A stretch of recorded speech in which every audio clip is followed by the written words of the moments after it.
તો વ્લોગની શરૂઆત થાય છે જમવાનું બનાવવાથી. આમ તો મેં તમને પહેલા શેર કર્યું જ હતું કે હમણાં બહુ બિઝી શેડ્યુલ ચાલે છે, એટલે વિડીયો બનાવવાનું માંડી વાળું. પણ આજ વિચાર આવ્યો કે જ્યારે યાદ આવે ને ત્યારે તો સ્ટાર્ટ કરી જ શકું ને, એમાં થોડા ને કઈ રૂલ્સ છે. આ તો જસ્ટ મારી હોબી જ છે.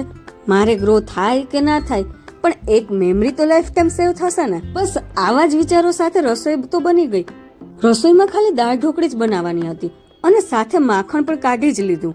એકવાર જો કોઈ કામને પછી કરીશ એવું વિચારું ને તો એ કામને એટલો ધક્કો લાગે ને કે 2 દિવસ પણ ઉકેલ ન આવે. જમ્યા પછી પણ જેને ભૂખ લાગે ને એમાં અમે આવીએ. ભૂખડ તો ન કહી શકાય, કેમ કે થોડું થોડું 2 વાર જોઈએ.